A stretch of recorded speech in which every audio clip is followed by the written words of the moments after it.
Hi everybody, my name is Lindsay and this is my first time posting any type of video on YouTube, and I'm hoping that this will be some good information for anybody out there that might be experiencing some of the issues that I'm experiencing, as long as with my family and some of my friends.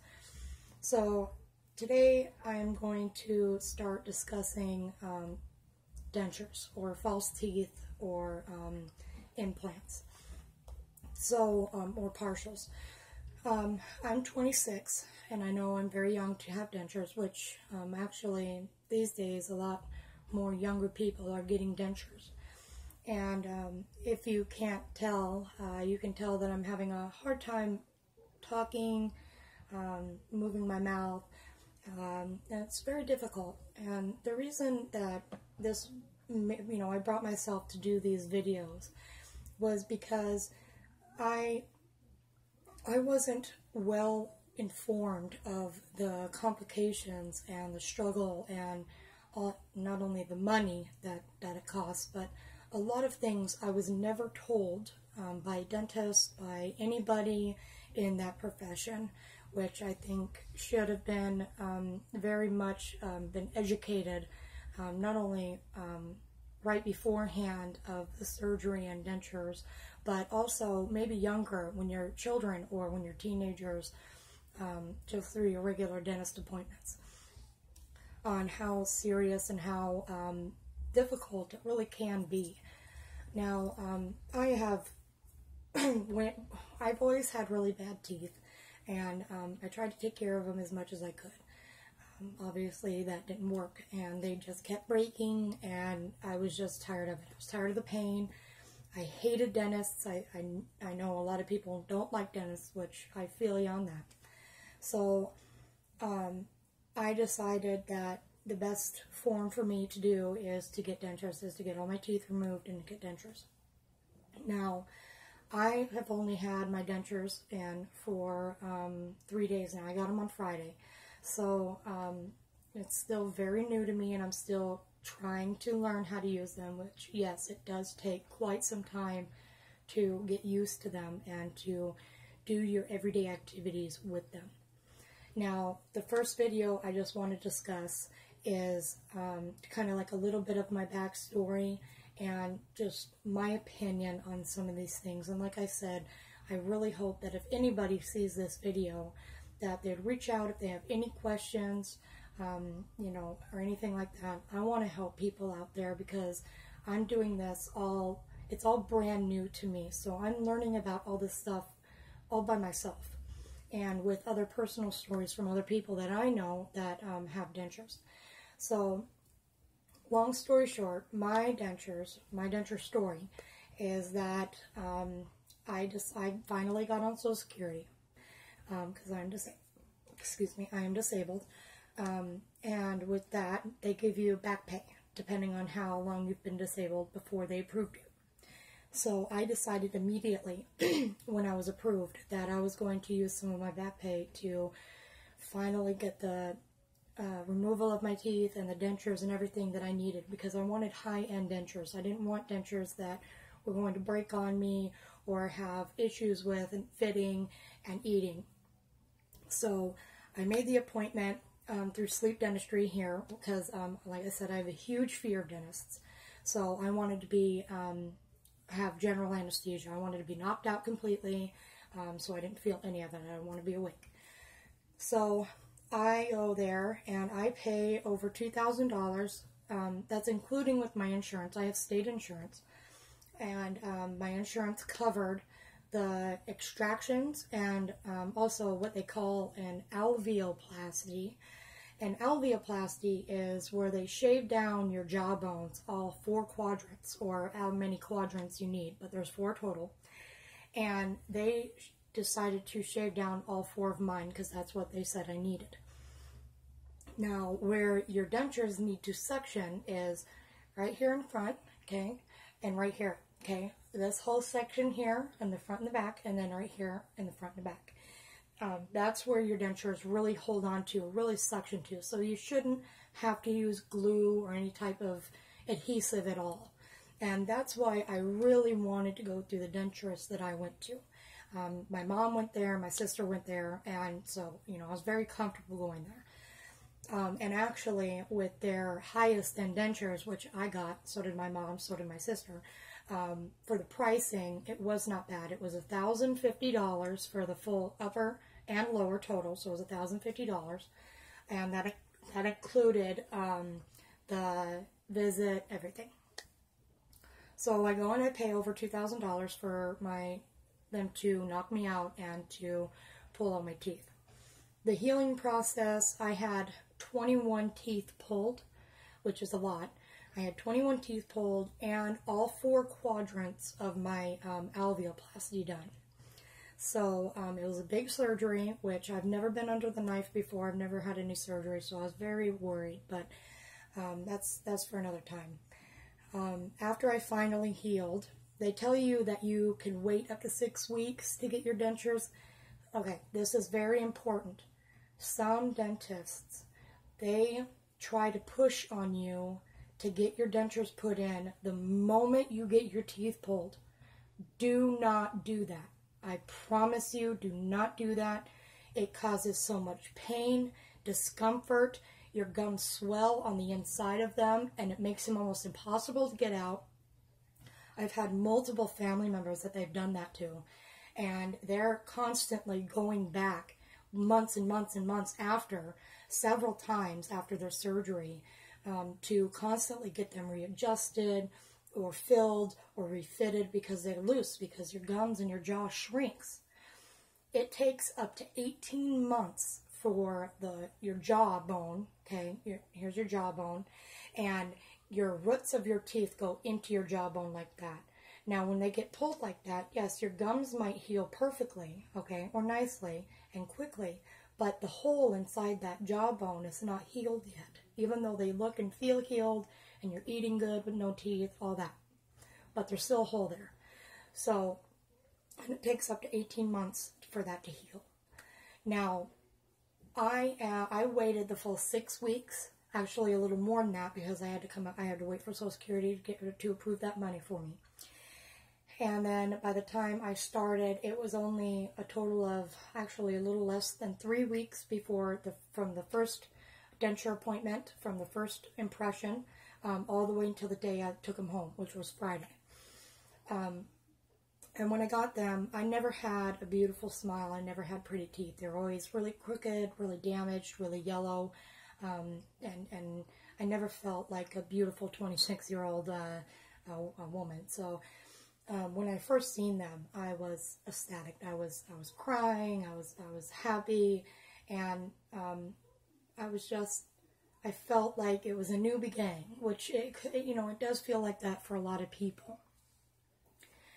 Now, to the hard part, like I said, I've only had them in for 3 days now, and I put them in from the moment I wake up to the moment I go to sleep. And I'm having a hard time because I'm already having to use adhesive strips on my bottoms, because every time I open my mouth or I go to chew anything, they pop out. Which is normal at first, because your bottoms are the hardest to get used to, they say, because that's where all your muscles are, right here in your jaw, the bottom part of your jaw, and that's what moves on that, you see? So, I know that kind of looked funny. But another thing is that these denturists, they don't give you enough time to really feel and test out your dentures before they send them home with you.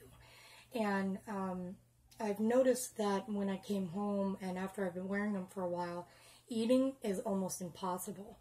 And I have, like I said, very good suction. I have no glue at all on my uppers.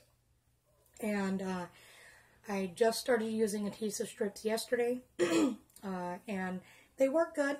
There's no taste, no drip, no nothing like that. But the thing is that when I eat anything small, anything big, anything at all, my dentures, they move and they pop, especially my upper denture. If I chew on one side, this side up here will pop down, and it's kind of painful. And so now I have to call my denturist tomorrow, and tell them pretty much that they're going to fix it without me having to pay anything, because I shouldn't have to pay for dentures that I just got on Friday for them to already be fixed. So another thing is taste. Your taste, it won't change. It won't be as useful, if you will, because the uppers, the roof of your mouth, imagine the roof of your mouth completely covered in about, say, that thick of plastic, because that's what it is. It's like plastic or acrylic, as they say. So when you taste anything and then your gums are completely covered, the only thing you can rely on for taste and temperature of hot or cold is your tongue. So coffee, stuff like that. I was trying to eat a bagel this morning, and even though I did it successfully, it was still kind of a chore to do because my dentures kept popping, and now I have sore spots on my gums. Yeah, nobody ever explained anything like this, of the amount of money or time, or if I were working, and the amount of healing time from getting a surgery like that is ridiculous. And I highly advise anybody out there that can physically afford it, or even save up to afford it, don't get state dentures. They're worthless. They don't care about, I don't care what denturist you go to, they don't care about your feelings or the way you want to look. They do the most simplest, you know what I'm trying to say, job that they can. And everybody that I know that has state dentures, their teeth are huge. I mean, they look like horse teeth, or they look like, or they're really tiny baby teeth, and they never fit properly, and they're always using gobs of glue. It's just a mess, okay? And for anybody out there that is experiencing anything similar, or even something that I haven't explained yet, that has any questions, or even just wants to say, hey, thanks for reaching out, or I'm going through the same thing, or, maybe you opened my eyes to maybe some other options. Implants are dangerous. They tell you, a lot of dentists, they told me that those were probably my best bet with how young I am, because your bone and your gums deteriorate over time, over years. They get thinner and thinner and thinner. And then eventually you won't have anything for dentures to hold on to, which is a problem. But there's really nothing you can do about it, because either you wear dentures or you don't wear dentures. You're going to have that deterioration. But implants, they screw screws into your jawbone, and then they clip the implants onto that. And that's dangerous, because my denturist told me this, is that they not only get loose over time, but they can fracture your jaw, weaken your jaw, and cause even more deterioration than what it would naturally cause over just having no teeth at all. And I actually have a couple of friends that have had implants, and they constantly fall out, and infection. It's just really bad news. So I would stay away from that unless you have the money, which is a lot of money, over years and years and years, your whole lifetime. Every few years you're going to end up having to get them replaced or re-put in or something like that. But if that's something that'll better fit your lifestyle, then go for it. But I just want to let everybody know about the warnings out there and the issues of anything like this. Now, a lot of people, they don't have the option to just keep their teeth, their real teeth. That they're just so far gone, and especially with the foods and the drinks that we drink these days. So, it's just difficult. So, hopefully, I can, I can help somebody, or maybe just kind of open somebody's eyes and maybe look at other options and not think that they're just stuck into one thing. But I really hope that this helps somebody out there. I know there's people out there that are going through the same thing I am, and usually they don't ask these questions, or they don't have this feeling until it's too late, until already after they get their dentures, like me. I've been told by my mom, my sister, for years, the complications, and it really never dawned on me. Like, I always thought about it, and I always talk to myself, you know, like, oh yeah, I know it's going to be really hard to get used to them. It's going to be hard to eat and talk. But then you really don't know until you get them in your mouth. So, I'm hoping that tomorrow, which is Monday, my dentist office will be open, and I'm hoping that they will be able to fix them for me, and hopefully I can start moving on with my day-to-day routine. But as you can tell, I'm having a really hard time talking in my dentures. So, one more quick tip. My sister found this out later on for her second pair of dentures, that in women especially women that are shorter, more petite, which I'm not petite by no means, but I am smaller. I do have a small mouth. That instead of getting a full mouth of teeth for dentures, my sister decided, you know what, I'm going to have them take off the back 1 or 2 teeth on each palate, on each plate. And she did, and they fit fantastic. She doesn't gag. She doesn't have issues of them popping out because of the way they move and the way they feel, and they're a lot smaller in her mouth, so she doesn't have such a hard time working around them. So that is one thing that I will be doing, or talking to my dentist about first thing tomorrow morning. So wish me luck, and I hope that this helps everybody or anybody. If you want to or not, you can like the video, or you could subscribe, or anything that you would like to do. I'm just here, you know, just a normal schmo that wants to help anybody and everybody out there that's experiencing the same experience that I'm having. Just to be a little more educated is my best bet. So please, everybody, just reach out and just keep your options open. Look at every option that you have before you make such a huge financial and mental decision about everything. So please, I hope this helps everybody. I hope this is informal to everybody, and please just I hope you can find any type of ease in this video. I'm sorry that it was so long, and I appreciate anybody that watches, and I wish you the best. God bless and good luck. Thanks.